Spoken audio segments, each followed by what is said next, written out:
Donkey tiger and grass story in Hindi. एक दिन की बात है।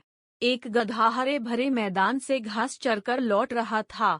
उसकी मुलाकात बाघ से हो गई। बाघ ने पूछा, क्यों गधे, हरी हरी घास चरकर आ रहे हो? गधा तुनक कर बोला, घास हरी नहीं नीली होती है। क्या कह रहे हो गधे, घास हरी होती है।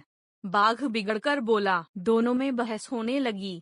कोई अपनी बात से पीछे हटने को तैयार नहीं था।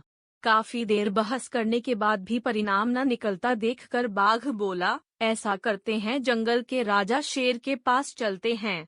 वही फैसला करेंगे कि हम दोनों में से कौन सही है और कौन गलत। गधा राजी हो गया। दोनों शेर के पास पहुँचे। शेर उस समय खा पी कर सोने की तैयारी में था। दोनों को अपने पास आया देखकर शेर ने पूछा, क्या बात है, इस समय कैसे आना हुआ, और वो भी एक साथ? बाघ के कुछ कहने के पहले गधा बोल पड़ा, वनराज, बाघ कहता है घास हरी होती है, मैं कहता हूँ नीली।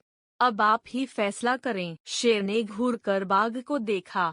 बाघ बोला, वनराज, सब जानते हैं कि घास हरी होती है। ये गधा मूर्ख है। शेर बोला, मूर्ख तुम हो, गधे तुम जाओ। मैं बाघ को 1 साल तक मौन रहने की सजा देता हूँ। खुश होकर गधा लौट गया। दुखी बाघ बोला, वनराज, घास हरी ही होती है, फिर भी आपने मुझे सजा दी। शेर बोला, मैंने तुम्हें इसलिए सजा नहीं दी कि घास हरी होती है या नीली। घास तो हरी ही होती है। किसी के नीला कह देने से वो नीली नहीं हो जाएगी। गधा तो मूर्ख और कम अक्ल है, लेकिन तुम तो समझदार हो। फिर भी व्यर्थ की बात में उस मूर्ख से उलझकर अपना समय बर्बाद किया। उसके बाद वो व्यर्थ की बहस मेरे पास लाकर मेरा समय बर्बाद किया।